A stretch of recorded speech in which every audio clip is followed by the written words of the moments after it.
ओह देखो, खुदा हर शाम को कैसे खूबसूरत रंगों से सजाता है। इससे वो अजीम मोहब्बत याद आती है, मुझसे, तुमसे। खुदा तो हर चीज़ का खालिक है। पता नहीं मुझे देखता भी है कि नहीं, या मुझे जानता भी है कि नहीं।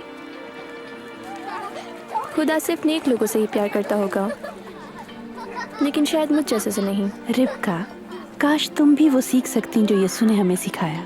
खुदावन यीशु मसीह। सफीरा, क्या तुम मुझे उनके बारे में बताओगी? हाँ, हमें अपनी कहानी सुनाओगी? हाँ, मैं सुनाऊंगी। अंदर आ जाएं।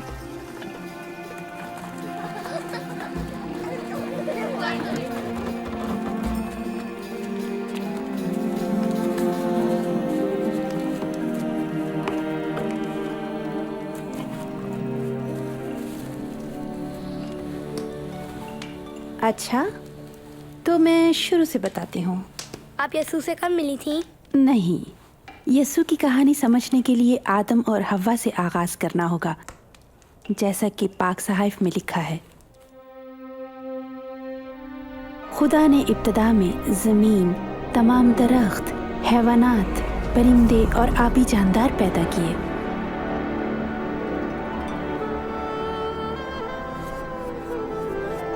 खुदा ने मिट्टी से पहला इंसान बनाया और उसके नथनों में जिंदगी का दम फूंका। उसका नाम आदम था। खुदा ने फरमाया, इंसान के लिए अकेला रहना अच्छा नहीं, मैं उसके लिए मुनासिब साथी बनाऊंगा।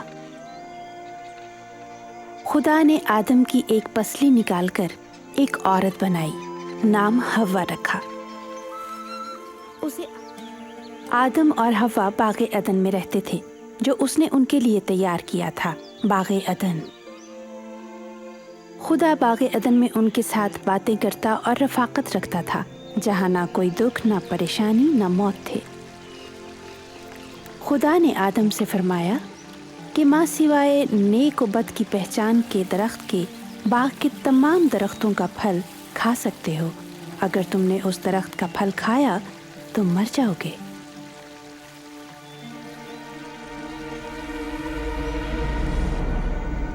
एक दिन शैतान ने हव्वा को वरगलाया। हव्वा ने फल तोड़ा और खाया और आदम को भी दिया, जो उसका शौहर था, और उसने भी फल खाया।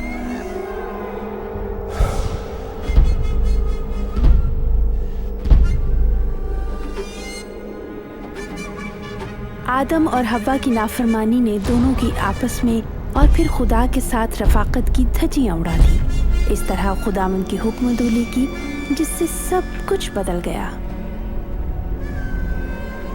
मर्द से कहा कि तू सख्त मेहनत करेगा। औरत से कहा तू दर्द से बच्चों को जन्म देगी और तेरी रग़बत अपने शौहर की तरफ होगी।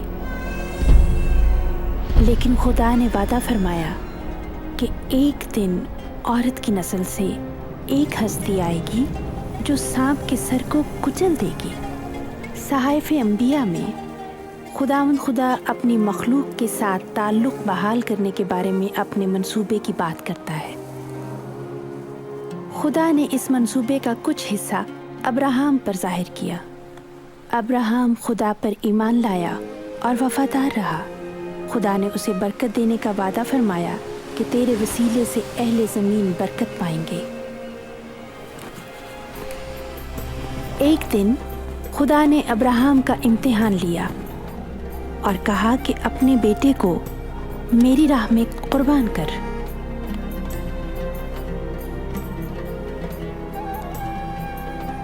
अब्राहम जानता था कि इसी बेटे के वसीले से उसने बहुत सी औलाद बख्शने और कौमों को बरकत देने का वादा किया। तो भी उसने खुदा पर भरोसा किया और उसकी फरमाबरदारी की। खुदा ने फरमाया, अब्राहम, मैंने देख लिया कि तू मेरा फरमाबरदार है, क्योंकि तूने अपने अजीज बेटे को कुर्बान करने से दरेग न किया।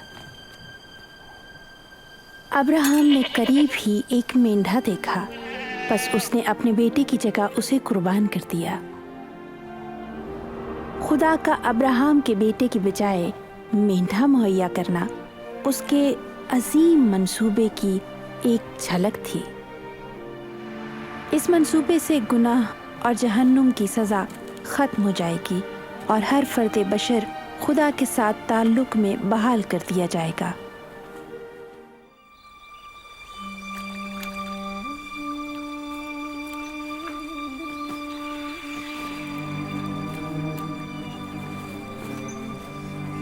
नासरत में एक कंवारी लड़की रहती थी जिसकी मंगनी यूसुफ से हो चुकी थी।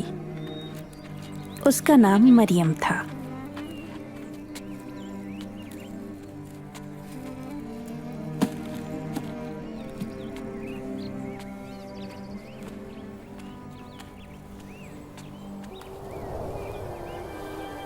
मुबारक है तू, क्योंकि खुदावंद तेरे साथ है।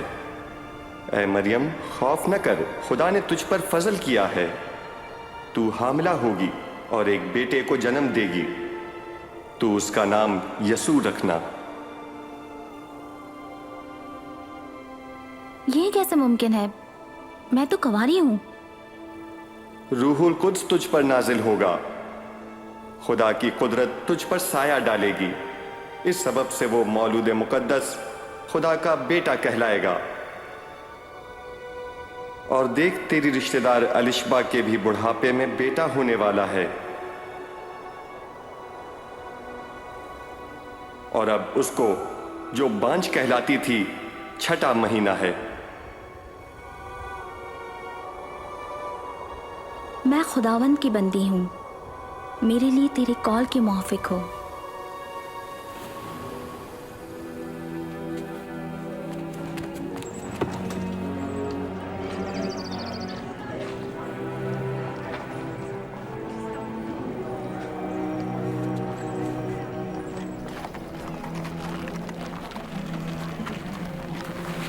मरियम फौरन अपनी रिश्तेदार अलिशबा से मिलने गई।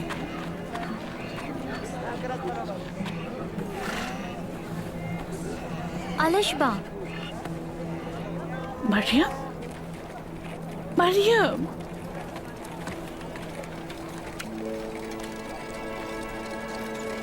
ओह, तो ये सच है? तू तमाम औरतों में मुबारक है और मुबारक है तेरे पेट का फल। मुझ पर ये करम कहाँ से हुआ कि मेरे खुदावंद की माँ मेरे पास आई। जो ही मैंने तेरी आवाज सुनी, बच्चा खुशी से मेरे रहम में उछल पड़ा। मेरी जान खुदावंद की बड़ाई करती है और मेरी रूह मेरे मुनज्जी खुदा से खुश हुई, क्योंकि उसने अपनी बंदी की पस्तहाली पर नजर की। हर जमाने के लोग मुझे मुबारक कहेंगे।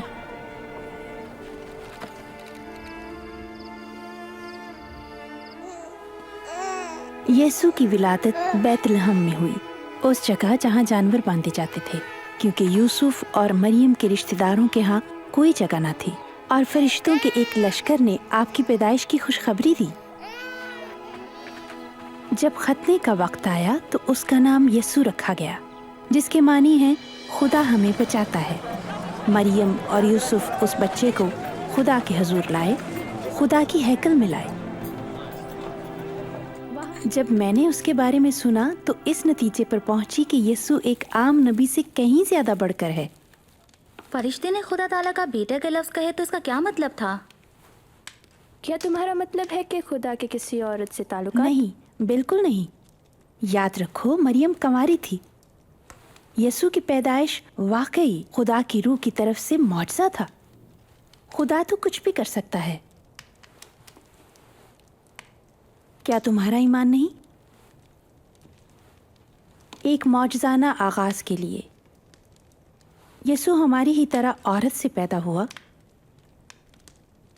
वो और भी बहुत कुछ था। अपने गुनाहों से तौबा करो और बपतिस्मा लो और खुदा तुम्हारे गुनाह माफ कर डालेगा। खुदा ने खुद फरमाया है, जब यूहन्ना बपतिस्मा देने वाला दरियाए उर्दन पर लोगों को बपतिस्मा दे रहा था, मैं तो तुम्हें पानी से बपतिस्मा देता हूँ, मगर जो मुझसे जोरावर है वो आने वाला है। मैं उसकी जूती का तस्मा खोलने के लायक नहीं। वो तुम्हें रूहुल कुद्स और आग से बपतिस्मा देगा। उसका छाज उसके हाथ में है ताकि वो अपने खलियान को खूब साफ करे और गेहूं को अपने खत्ते में जमा करे।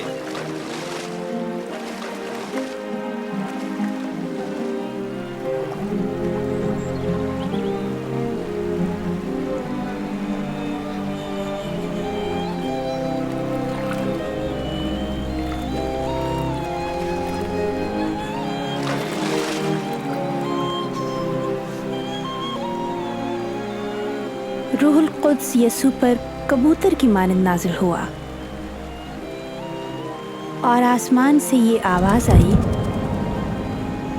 कि तू मेरा प्यारा बेटा है जिससे मैं खुश हूं।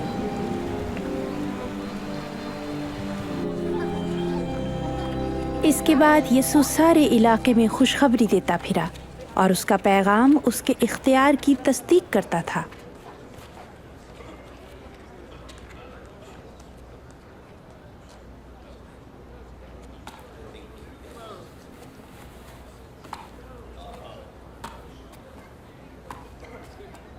क्या ये मरियम का बेटा नहीं? हाँ वही है।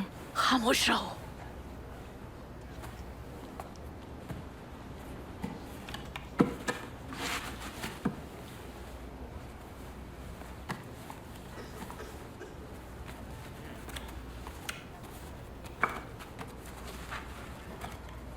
खुदावन का रूह मुझ पर है। उसने मुझे गरीबों को खुशखबरी देने के लिए चुना है। उसने मुझे कैदियों को रिहाई देने और अंधों को बिनाई देने के लिए भेजा है। मैं कुचले हुओं को आज़ाद करने और ये बताने आया हूं कि वक्त आ गया है कि खुदा अपने लोगों को निजात बख्शे। ये सही कहता है।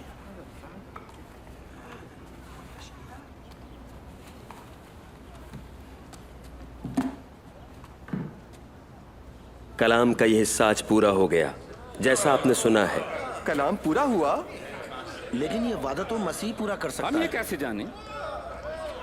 उसके कलाम ने लोगों को हैरान कर दिया और मौजज़ात के बाइस बहुत लोग ईमान लाए।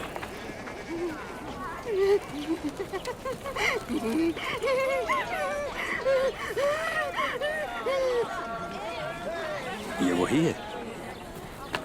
फिर वही कहानी।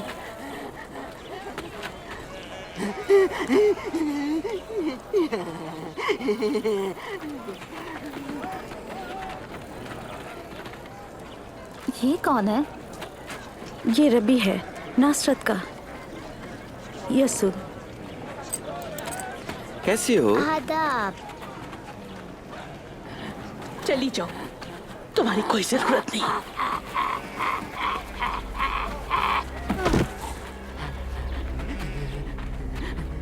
यसू, इसे जाने दें।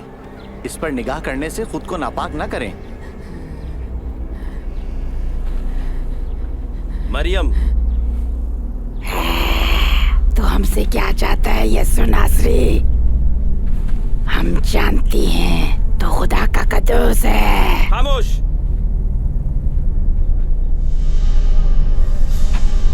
नापाक रूहों,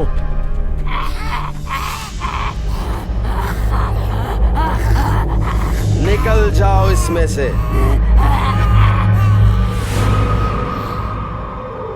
ये तो मर गई। उसे मार दिया। वो उसे छुएगा? नहीं, एक मुकद्दस आदमी ऐसा नहीं करेगा। मरियम, अब्राहम की बेटी,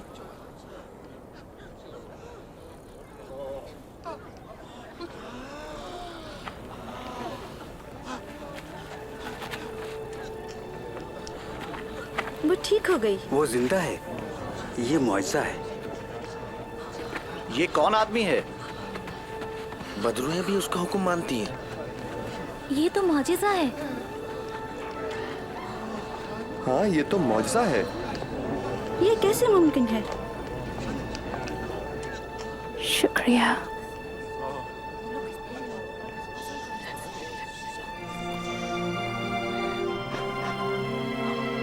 शुक्रिया।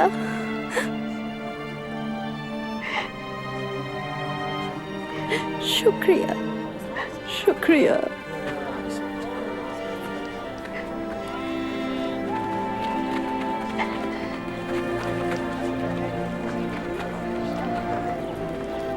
और उस दिन से मैं उनकी पैरों हो गई। मैं वही करना चाहती थी जिससे खुदा खुश हो।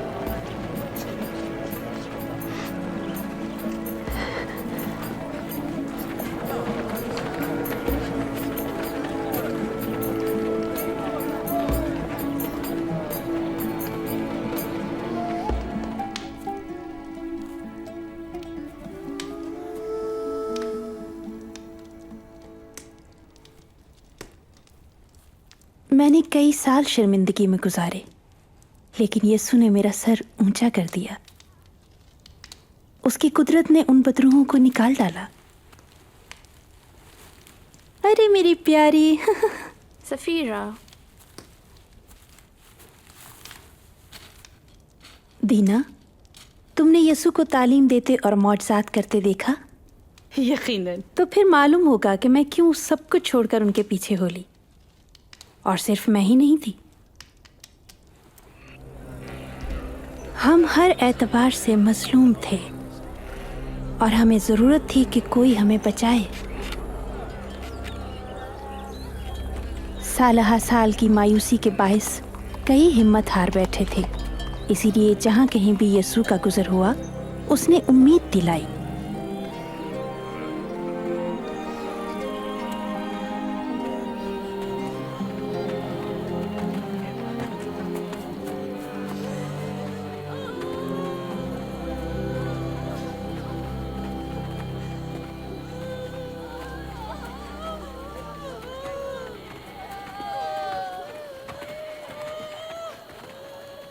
कौन है ये? एक नौजवान, बेवा का इकलौता बेटा।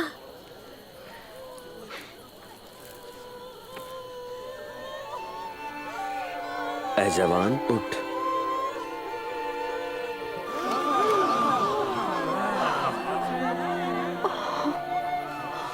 हम में एक बहुत बड़ा नबी बर्पा हुआ है। खुदा अपने लोगों को नजात देने आ गया।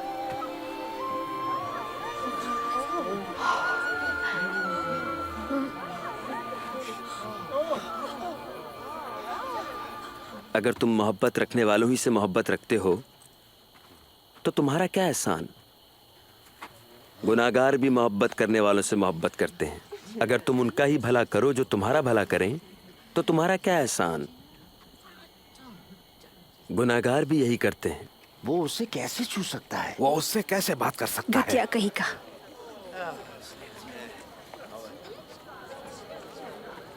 नहीं, दुश्मनों से मोहब्बत रखो, उनका भला चाहो, वापसी की उम्मीद के बगैर कर्ज दो, तो तुम्हारा अज्र बड़ा होगा और तुम खुदा के बेटे कहलाओगे, क्योंकि वो सब पे मेहरबान है। रहम करो जैसे आसमानी बाप करता है।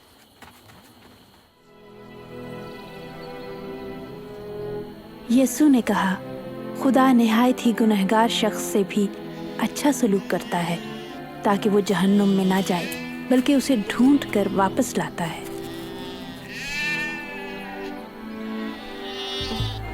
लोगों से प्यार करने और उनकी कदर और कीमत का हमें कोई पता ही नहीं था। हम अपनी आधी नस्ल को सदियों से हकीर जानते और उसके लिए ठोकर का सबब बनते रहे, जब तक कि यीशु नासरी सामरिया से होकर नहीं गुजरा। कौन है ये जिसकी सब तहकीर कर रहे हैं? ये सामरी है। क्या यही काफी नहीं? चलो भाई, हमें खाना खरीदना है, ऐसा ना हो कि मालिक इंतजार करते रहें।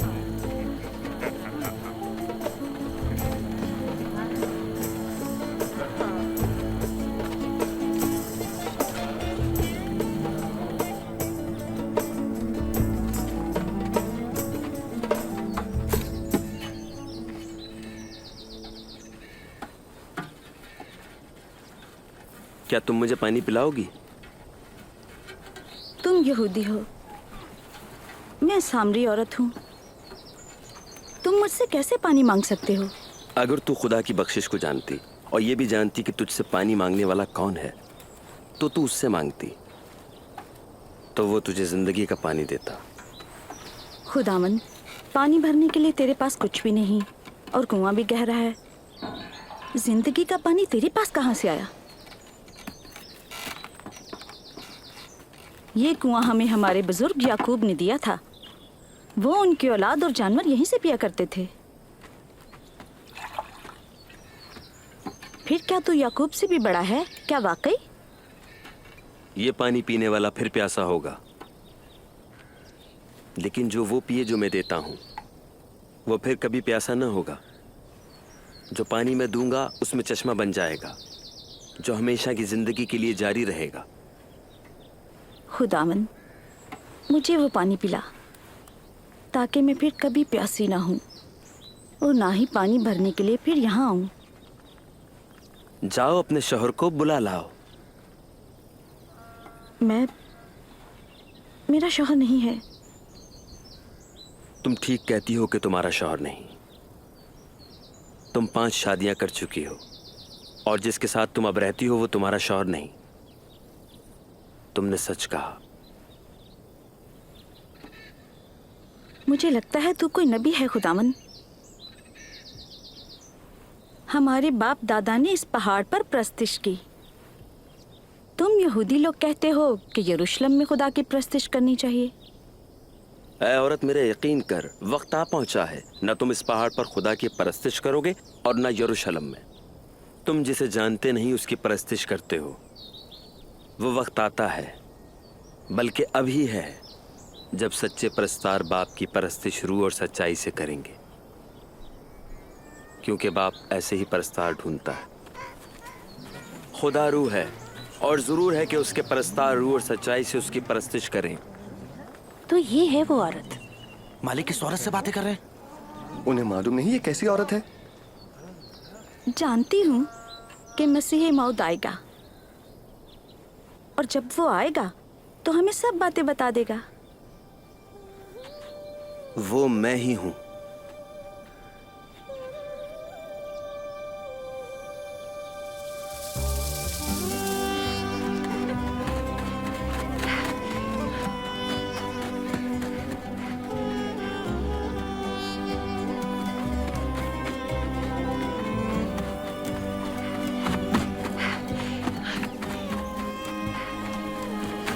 आओ, उस आदमी से मिलो जिसने मुझे सारी बातें बता दी। कहीं वो मसीहा तो नहीं? मसीहा? मसीहा? मसीह माउद नहीं हो सकता। और देखो, आओ।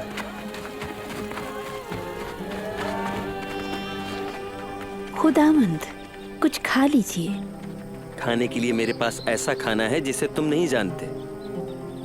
क्या यीशु के लिए कोई खाना लाया? मेरा खाना अपने भेजने वाले की मर्जी को पूरा करना है और वो काम मुकम्मल करूं जिसके लिए मैं भेजा गया हूं। फसल अब पक चुकी और कटने के लिए तैयार है।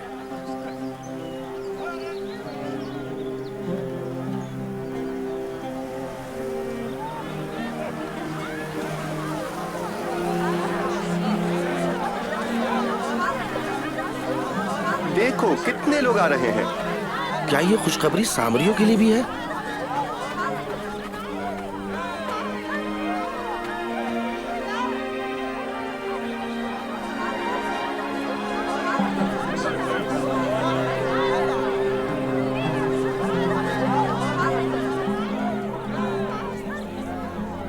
शहर के लोग यीशु के पास आए और दरखास्त की कि हमारे पास रहे और तालीम दे। हम वहाँ 2 रोज तक रहे और बहुत से सामरी यीशु पर ईमान लाए।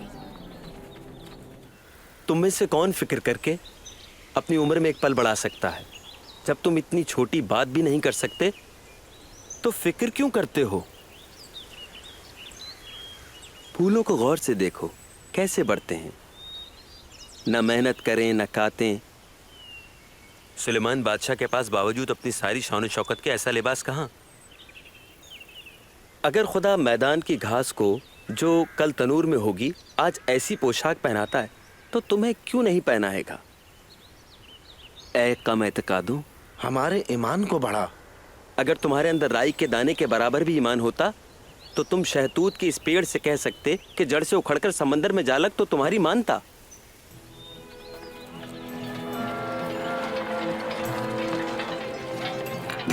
आजमाइशें तो बेशक आएंगी, लेकिन अफसोस जिसके वसीले से आए इन छोटों में से ठोकर खिलाने के बजाय उस शख्स के लिए यह बेहतर होता कि चक्के का पार्ट उसके गले में लटकाया जाता और समंदर में फेंक दिया जाता। आसमान की बादशाही कैसी है, इसकी मिसाल यूं है जैसे कोई शख्स राई का दाना जमीन में बोता है, यह उगकर दरख्त बन जाता है और परिंदे उसकी शाखों पर घोंसले बनाते हैं।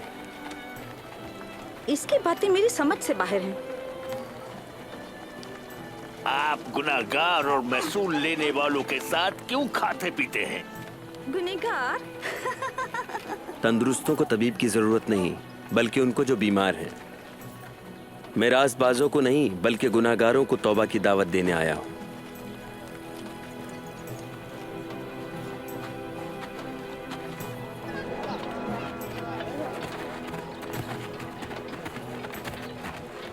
अगर मैं उनकी पोशाक ही छू लूं तो शिफा पा जाऊंगी।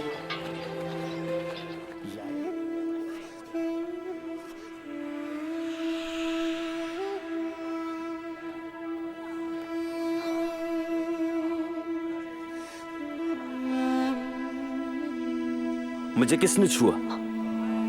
किसी ने मुझे छुआ, क्योंकि कुव्वत मुझसे निकली है।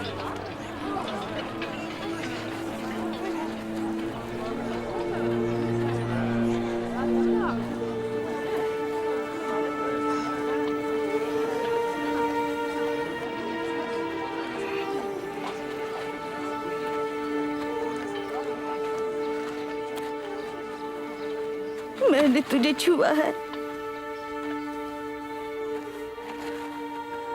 12 बरस से मैं इस मर्ज में मुब्तला थी। मैं सब कुछ लुटा चुकी, लेकिन हकीम कुछ न कर सके।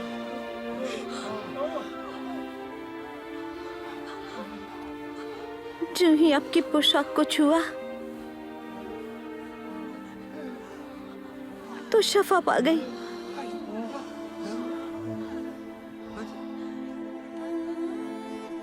बेटी, तूने अपने ईमान से शिफा पाई।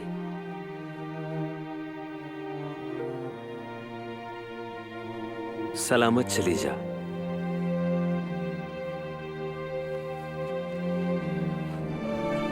शुक्रिया।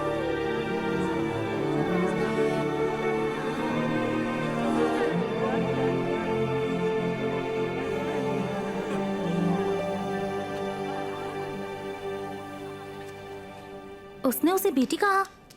हाँ, उसी को बेटी कहा जो तकरीबन 12 बरस से नापाक थी। मसीहा ने उसकी इज्जत बहाल की। मुझे मालूम नहीं ये अजीम शिफा कैसे मिली, यसू की कुदरत से या उसके तर्ज की वजह से। ऐ छोटे गल्ले, मत डरो। खुदावंद को पसंद आया कि तुम्हें बादशाही दे। अपना सब कुछ बेचकर गरीबों में बांट दो और अपने लिए ऐसे बटवे बनाओ जो फटते नहीं। अपना खजाना आसमान पे जमा करो, जहां उसे कोई खतरा नहीं। वहां चोर नकब नहीं लगा सकता, कीड़ा उसे खा नहीं सकता। जहां तेरा माल होगा वहीं तेरा दिल लगा रहेगा।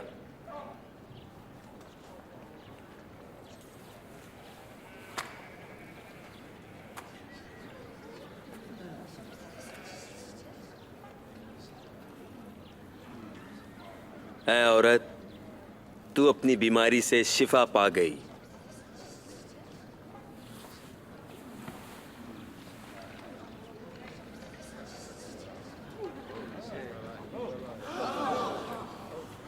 देखो, देखो वो ठीक हो गई है।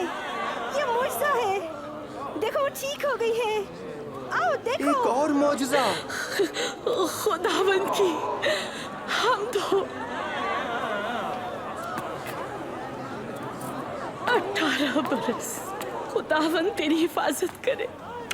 6 दिन हैं जिनमें हम काम करते हैं। शफा के लिए तुम उन दिनों में से किसी दिन आओ, लेकिन हफ्ते के दिन नहीं। ऐ रियाकारो, क्या तुम अपने बैल या गधे को सब्त के दिन खोलकर पानी पिलाने के लिए नहीं ले जाते हो? ये अब्राहम की बेटी है जिसे शैतान ने 18 बरस से बांध रखा था। क्या इसे सब्त के दिन आजाद नहीं होना चाहिए?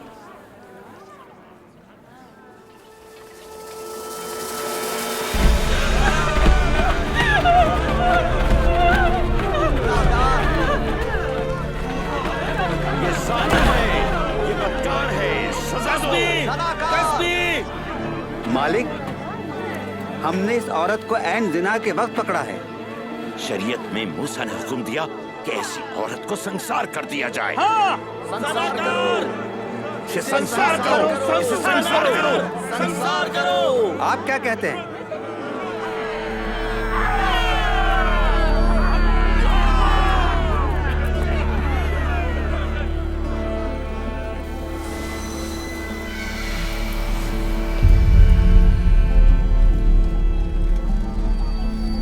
मालिक, 2 गवाह भी मौजूद हैं।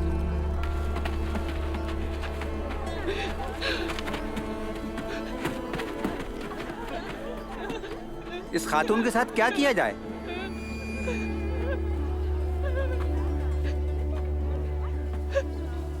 तुम में से जिसने कभी कोई गुनाह नहीं किया, वो पहला पत्थर मारे।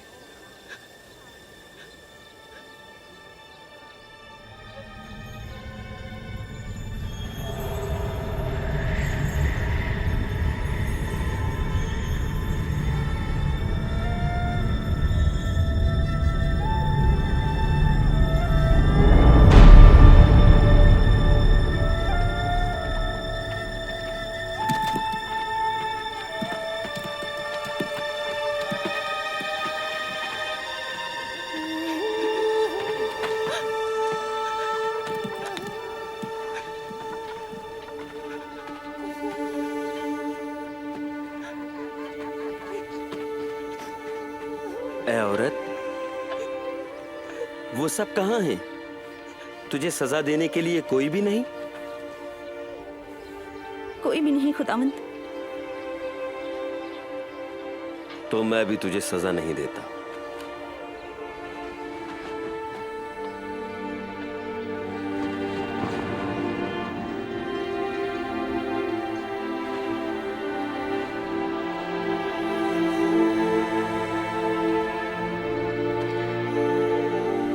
चली जाओ, फिर गुनाह ना करना।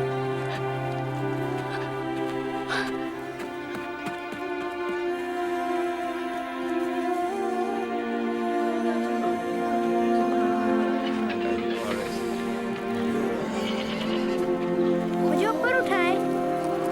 ऊपर आजा, अब देख सकते हो? हाँ, मैं ऐसे तो देख सकता हूँ। ये शरीयत की तौहीन करता।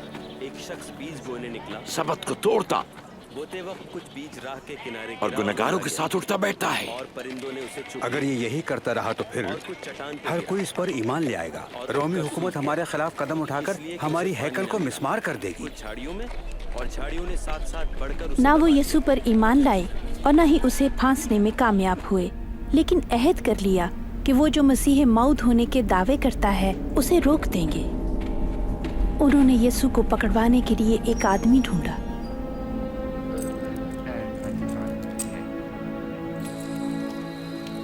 यीशु अक्सर अपने शागिर्दों को कोहे जैतून पर दुआ के लिए ले जाया करता था। उस रात यीशु इंतहाई परेशान नजर आ रहा था।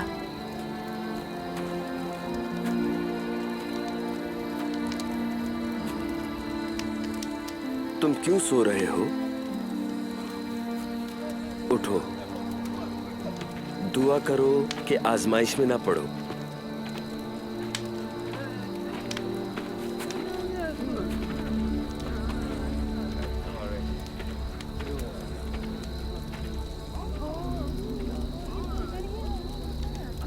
यहूदा,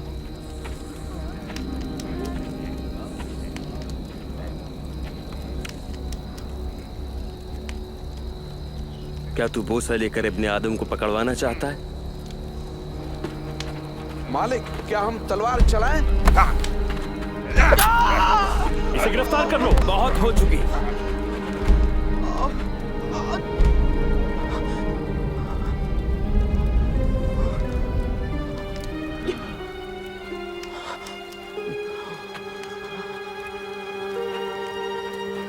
क्या तुम तलवारें और लाठियां लेकर मुझे डाकू की तरह गिरफ्तार करने आए हो?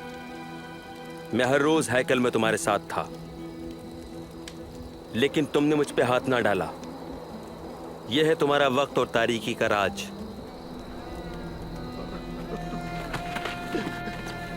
गिरफ्तार करो। उनके दोस्त ने उन्हें पकड़वाया। उसके अपने साथियों में से एक ने। वो जिसे हम अच्छी तरह जानते और भरोसा करते थे। इसे पहरे में रखो। उस रात सिपाहियों ने उनका मजाक उड़ाया और मारा। बता किसने मारा? नबूवत करो, अब कौन मारेगा? बस करो, कहता हूँ बस करो। इसे मजलिस में लेकर आओ।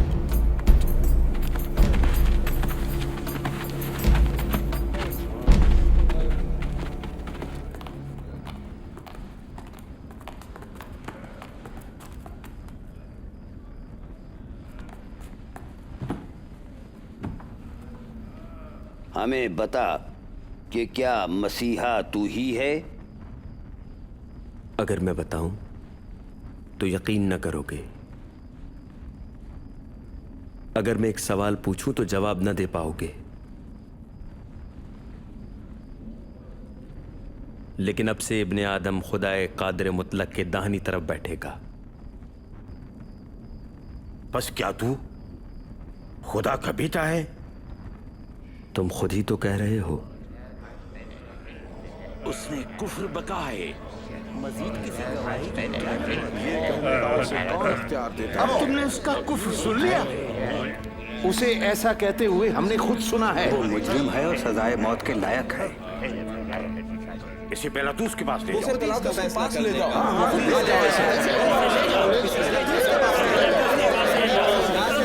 बस वो मसीहा को रोमी गवर्नर पिलातूस के दरबार में ले गए।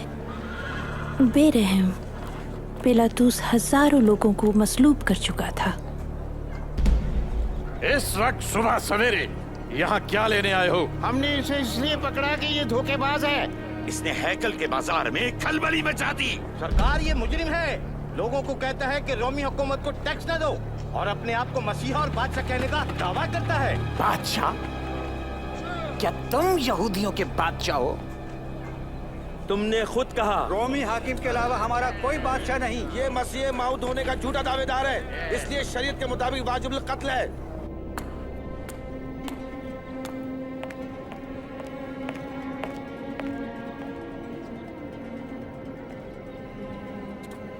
ये आदमी सजाए मौत के लायक नहीं।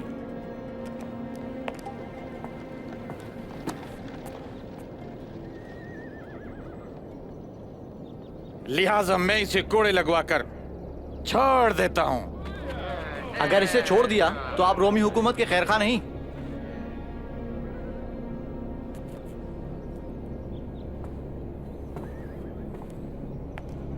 इसे मसलूब करो।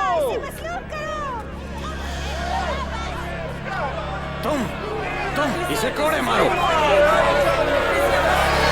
जो कोई बादशाह होने का दावा करता है वो रोमी हुकूमत का बागी है। पिलातूस, अब तुम किस इंतजार में हो? इसे दूर मसलूब करो, इसे कत्ल कर दो। इन्होंने कोई जुर्म नहीं किया।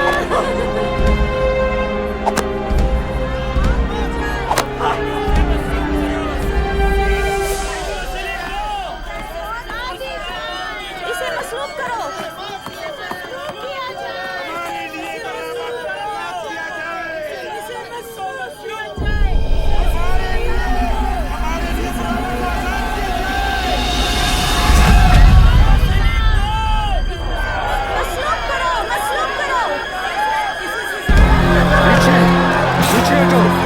पीछे हटो, तुम पीछे हटो, पीछे हटो, इससे दूर रहो।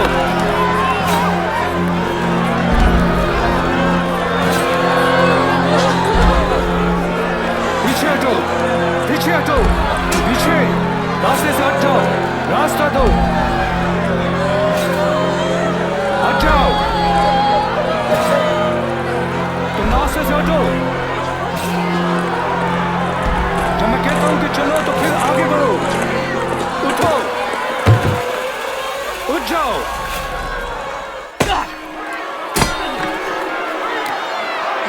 तुम ये सलीब उठाओ, चलो आगे बढ़ो।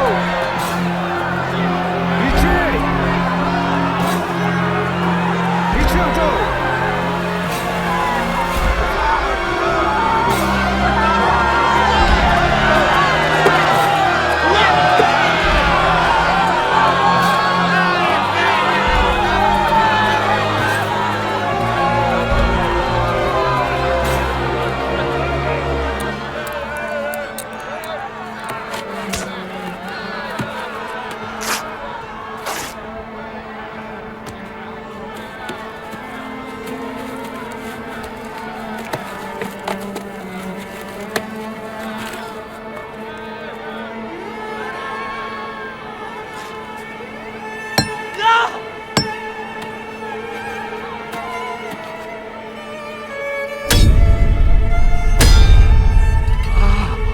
सलीब खड़ी करो।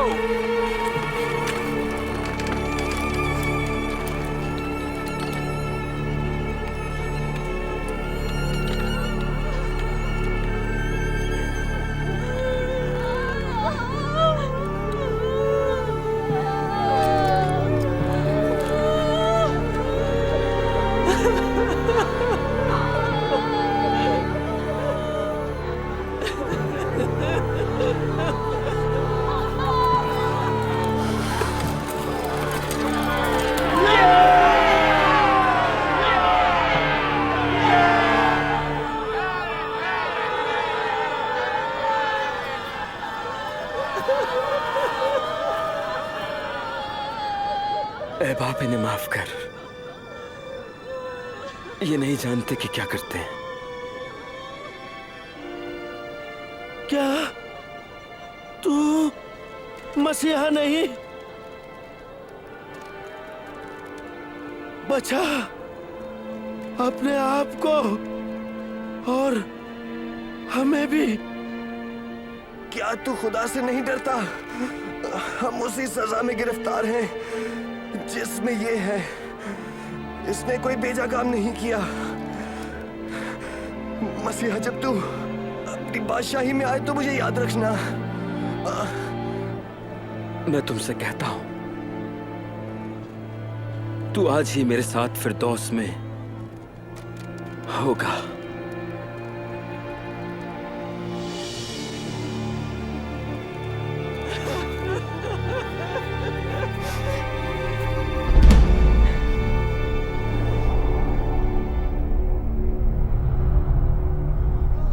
दोपहर के वक्त करीबन 3 घंटे तक तारीकी छाई रही।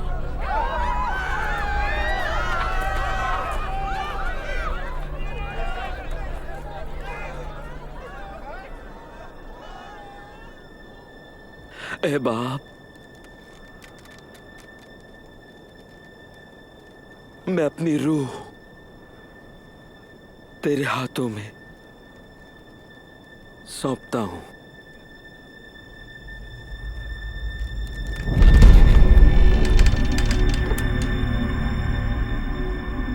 खुदावंद की हामद हो।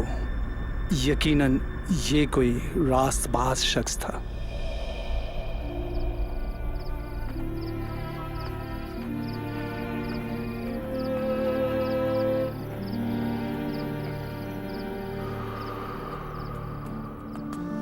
यहूदी शरई अदालत में एक नेक आदमी था जिसने यीशु के मुजरिम ठहराने में कोई किरदार अदा न किया, और उसका नाम यूसुफ अरमती था। उसने पिलातुस से इजाज़त मांगी कि सब्बत का आगाज होने से कब्ल यीशु की लाश को दफनाए।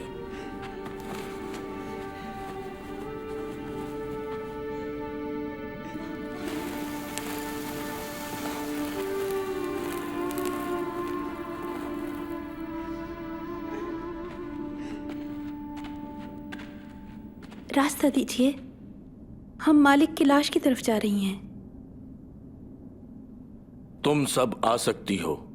आओ चलें, सबका आगाज होने को है।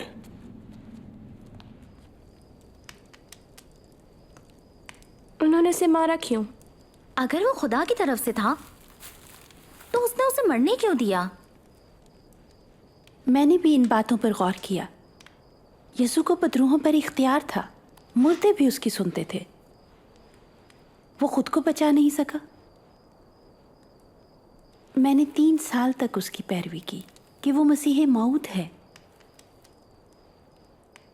लेकिन वो तो जा चुका था। अब मैं कहाँ जाती? बड़ी अफसोसनाक कहानी है। लेकिन उसका इख्तिताम पुरजलाल है।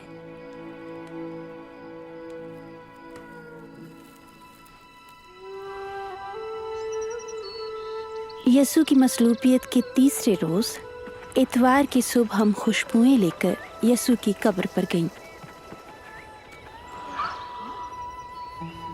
कब्र से पत्थर हटा हुआ है।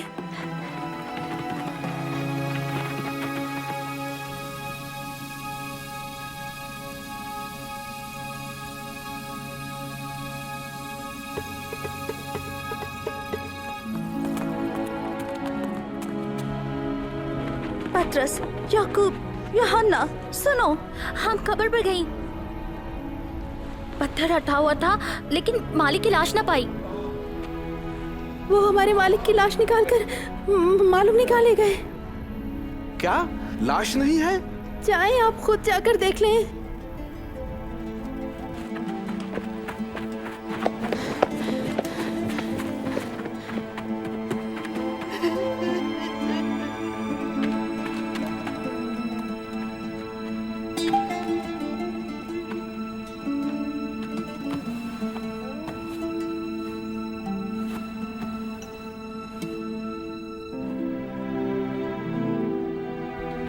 कब्र का जायजा लेने के बाद पतरस दूसरे शागिर्दों की तरफ फिरा, लेकिन मैं बाहर खड़ी रोती रही। सिपाही यीशु की लाश को ले गए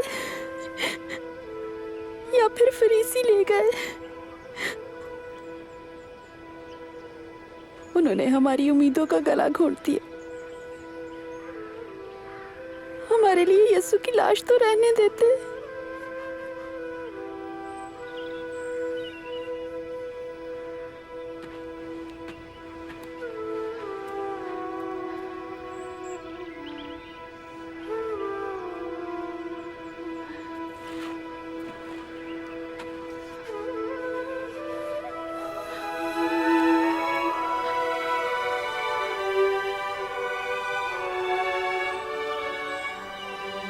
ऐ औरत, क्यों रो रही हो?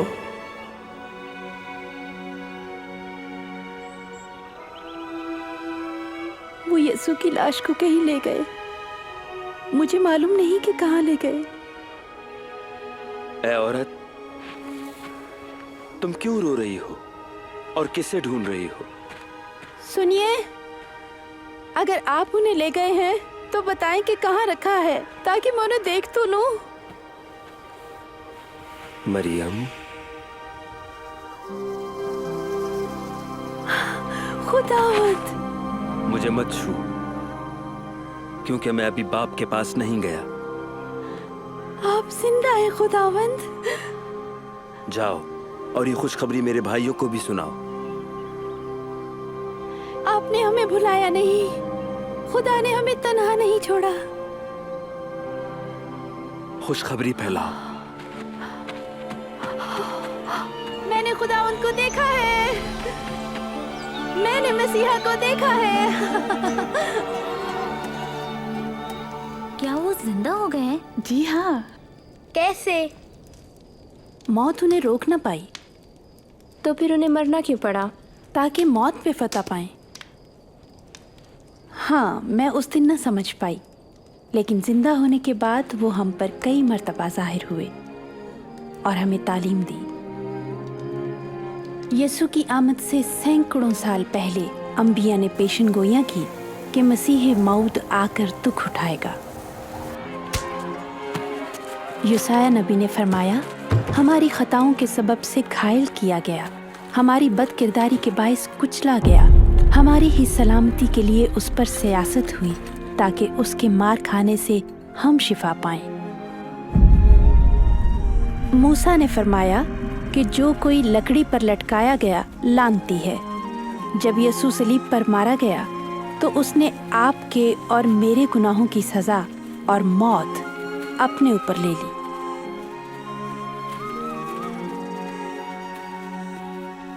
यीशु के मौत पर फतह पाने ही से हमें इब्लीस के आहनी पंजों से आज़ादी, तारीकी की कुव्वतों से रिहाई और खौफ और शर्मिंदगी की जिंदगी से आज़ादी मिली। खुदा ने इस बरकत का वादा अब्राहम से उस वक्त किया जब उसने ये फरमाया कि उनके वसीले से तमाम लोग बरकत पाएंगे। सब लोग, ख़वातीन भी। यीशु ने मुझे अब्राहम की बेटी कहा, तुम बहुत खुशकिस्मत हो। ऐसी बेटी जिसे वो बरकत देना चाहता है, उस औरत जैसी जो 12 बरस से बीमार थी, या जैसी मैं हूं। अब खौफ और शर्मिंदगी में जिंदगी बसर करने के दिन गए। ये नहीं कि खुदा हम पर नजर नहीं करता या हमारी सुनता नहीं। यीशु ने अपनी बाबत फरमाया, खुदावन करू मुझ पर है। उसने मुझे गरीबों को खुशखबरी देने के लिए चुना है। उसने मुझे कैदियों को रिहाई देने और अंधों को बिनाई देने के लिए भेजा है। मैं कुचले हुओं को आज़ाद करने और ये बताने आया हूं कि वक्त आ गया है कि खुदा अपने लोगों को निजात बख्शे।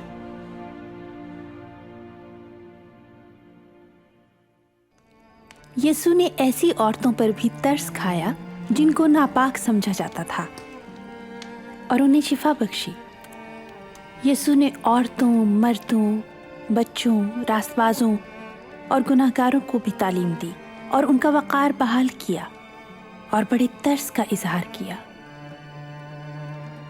उसने लोगों को शिफा बख्शी, लोगों से बदरूहें निकाली और बच्चों को शैतान के चुंगल से आज़ाद किया।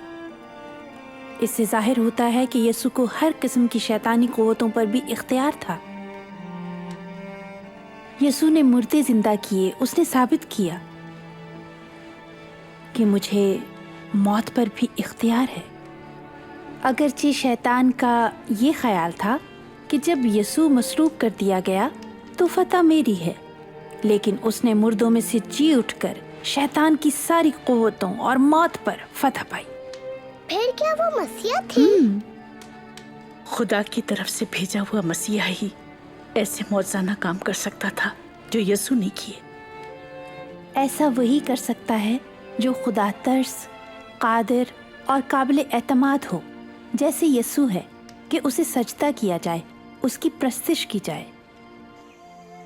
जब खुदा ने दुनिया बनाई तो उसने औरत और मर्द को अपनी हुजूरी से लुत्फ अंदोज होने के लिए बनाया और यही उसका मंसूबा था। लेकिन हमने उसका यकीन न किया और हुक्मदूली की। इस शर्मनाक वाक़े ने हमें खुदा से जुदा कर दिया और मर्द और औरत का करीबी रिश्ता भी मुतासिर हुआ। हमने भी ये रवायत जारी रखी। कलाम खुदा में लिखा है, क्योंकि कोई ऐसा आदमी नहीं जो गुनाह न करता हो। गुनाह की सज़ा मौत और खुदा से दूरी है। लेकिन वो नहीं चाहता कि हम उससे और उसकी मोहब्बत से दूर रहकर शर्मिंदगी और खौफ में जिंदगी गुजारें। जैसे खुदा ने अब्राहम के बेटे की जगह मेंढा मुहैया किया, वैसे ही उसने यीशु को भेजा कि हमारी जगह कुर्बान हो। उसकी जिंदगी, मौत और जी उठने के बायस खुदा के साथ उन लोगों का ताल्लुक बहाल हो गया जो खुदा की पैरवी करते हैं,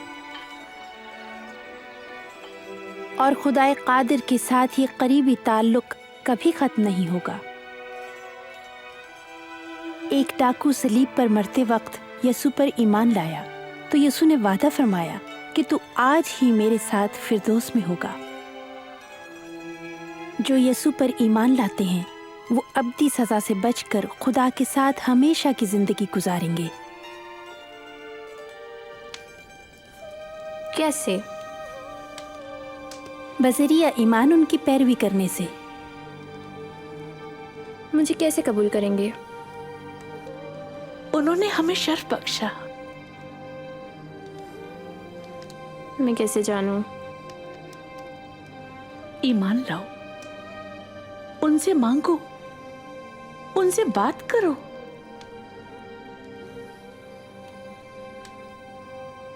खुदा बाप तू जो आसमान पर है, तू पाक और रास्त है।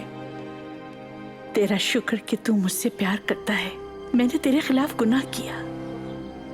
शुक्र हो कि तूने मसीह मऊद को भेजा ताकि शर्मिंदगी और जुर्म की लानत से निजात बख्शे। शुक्र हो कि मसीहा ने मेरे लिए जान दी। मैं अपने मसीहा की पैरवी करना चाहती हूँ। तेरा शुक्र हो कि मुझे माफ कर दिया और मुझे कबूल किया। आमीन आमीन आमीन। शुक्र हो, उसका शुक्र हो।